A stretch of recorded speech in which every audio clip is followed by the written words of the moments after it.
Welcome to an analysis of karma from the Sanctuary of Self. Rosicrucian Order Library, Part 2 of 2 on Words of Wisdom. The ancient mystical order Rosicrucis, also known as the Rosicrucian Order AMORC, is a worldwide cultural, educational, and philosophical organization that is perpetuating the profound and practical teachings of the Rosicrucians. These teachings, as passed down and added to over the centuries from ancient Egypt to Europe and now all over the world, pertain to the mysteries of the universe, nature, and humans themselves. The Rosicrucian Library is a source of spiritual wisdom and insight that includes the important writings by the respected imperators of the order, such as Dr. Harvey Spencer Lewis, Ralph M. Lewis, and Christian Bernard. Let us now continue Chapter 9, entitled Karma in Effect, from Frater Ralph M. Lewis's book, The Sanctuary of Self, with more insight into the cause and effect of karma and ways to lead a more harmonious and righteous life, as well as how the decisions of nations greatly affect the karmic consequences of their people. Chapter 9, Karma in Effect. Major karmic effects exist in the violation of cosmic laws and divine principles. Such a violation would be an intentional injury to others for selfish ends. It is not always necessary that the individual must bang his head, figuratively speaking, against a stone wall in order to learn from such action that it is wrong and painful. We do not always have to experience an effect to know what follows from the cause. We have been given a spiritual barometer, which is the moral sense we possess, or conscience. This barometer informs us whenever our acts or contemplated acts are contrary to cosmic laws and principles. In effect, this may be experienced as a reluctance to continue certain acts or to proceed along the lines of action which we have in mind. If, however, we proceed in opposition to the promptings of this barometer of conscience, we then of course experience the effect, which may be an unpleasant one and a bitter lesson to learn. It is a primary principle of karma that an innocent violation of a cosmic law, for example, does not exempt the violator from the effect which will follow. However, unconscious acts, or acts of which we honestly do not know the effects, mitigate what would ordinarily be the drastic results, yet, to some degree, the effects inexorably follow.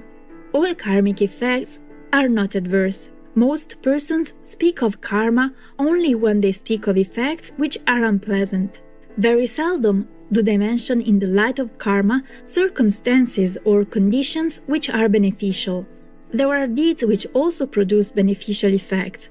The so-called good luck, which many persons have and which may seem to be unaccountable, which seems to descend upon people without reason or justification, may be an accumulated beneficial karma, the result of constructive, unselfish, and virtuous acts in a past time of which the recipients may have no knowledge now.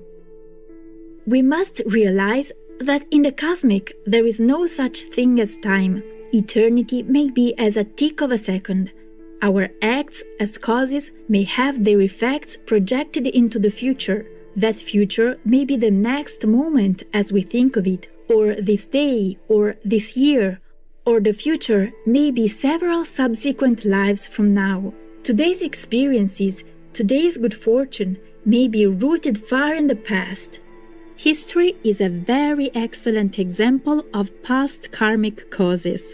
Society, civilization, puts into motion certain causes by reason of the things which the people do under the influence of their expressed wishes, the laws they enact or which they permit their leaders to enact. The effects of such causes may occur several generations later. Most wars, which in their origin seem to perplex the average layman, can be explained by the doctrine of karma. They are a matter of cause and effect. A selfish disregard by a people or a nation of the international situation in general may be one cause.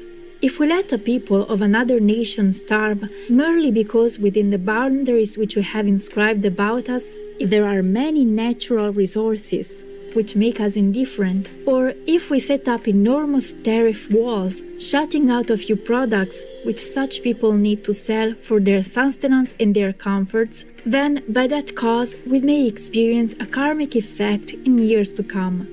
If we let other nations attain a balance of power whereby they oppress others and monopolize that which other peoples need, merely because it does not affect us directly, we are also instituting causes which will produce the karmic effects of war. Eventually, there will be conflagration, envy, and hatred. The result of our acts will break forth into flames that will sear us. It is the equivalent of negligently allowing oily rags to collect in a tight closet, which as causes finally produce the effect of spontaneous combustion. Thus, nations composed of individuals create karma for themselves. The innocent peoples in such a nation are enmeshed in the war and the effects which follow.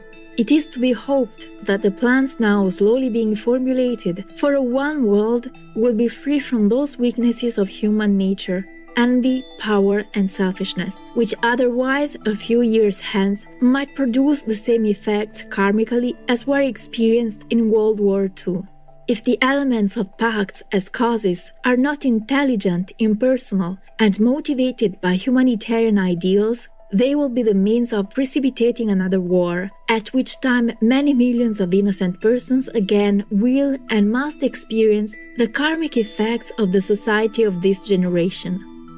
When we experience misfortune, when we encounter adversity, we should not be embittered, we should not try to affix the responsibility on others, but inquire into the nature of the conditions, of the causes, which may have brought about the misfortune. Analyze the effects intelligently for the determination of the cause.